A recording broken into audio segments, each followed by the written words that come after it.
looks like we're going to get rained on Juliet. Juliet's my little door dashing buddy.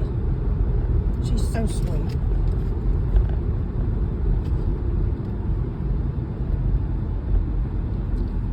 Definitely looks like it's going to rain. You know, in response to the pastor's wife, I think her name's Candace, regarding we're living in the last days. Could be.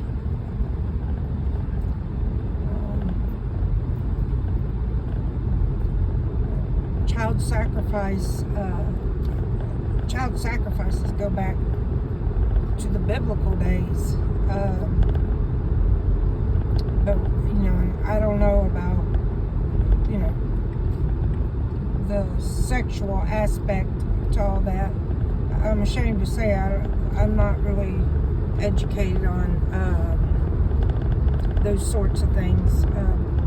Mainly because it's so difficult, such a sensitive subject. It's very difficult to have a conversation about it. But, you know, I know one thing, that we are living in the days when they'll call good evil and evil good. We're there now. But the question is, I mean, has it always been that way, or you know, or I think it, you know, there's always been evil and there's always been good, but what I think is we're seeing things at an unprecedented level. The evil is actually, you know, it's basically showboating. They are, they're not even trying to hide it anymore. But it goes back to, you know, I made this video a while back. You know, we had Epstein and Maxwell, both convicted, yet their client list has not been released.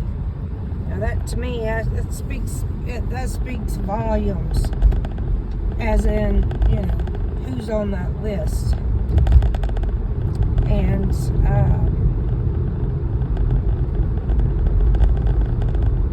I don't know if we'll ever know, but I do know one thing, that, you know, it's hard as it is for us to have that conversation about, you know, child trafficking, how difficult it is for us to go see a movie like The Sound of Freedom, because once you know,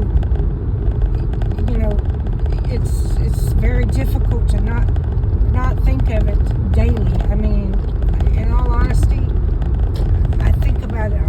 I'm always thinking, you know, what could have I done differently? Have I not, you know, been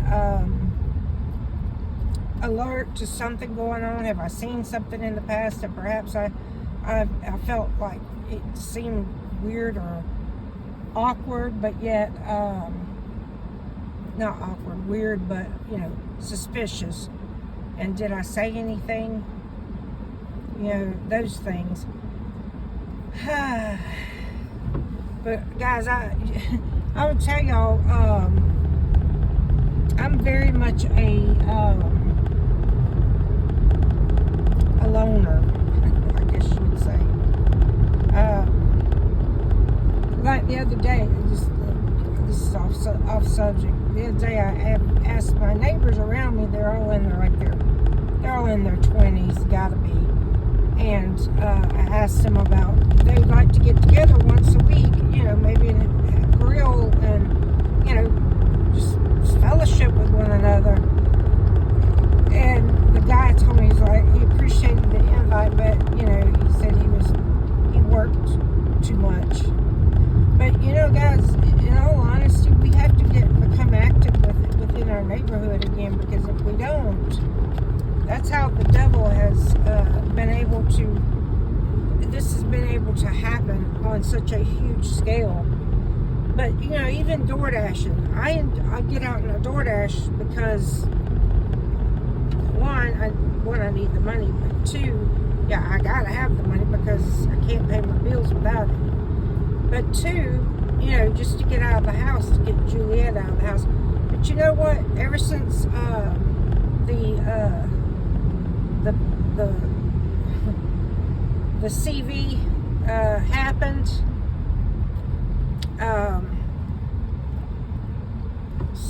COVID happened, and people were able to request, you leave the food at their door. Hardly anyone wants you to knock at their door and hand them the food. Everybody wants you to leave their food at the door. So we become a society where we don't get out and we don't engage with one another. And God created us to be people, to live amongst one another harmoniously and to fellowship with one another. Now, do I have a church that I go to regularly? No, I don't. And that's another story in itself. But anyway, getting a little bit of rain. It's just that we tend to isolate ourselves and hide out in our home. I know I have, and being by myself in my own safe space is where I'm comfortable. But I know I'm not doing anything. I'm not being a blessing to others by being that way. Just like yesterday, that little boy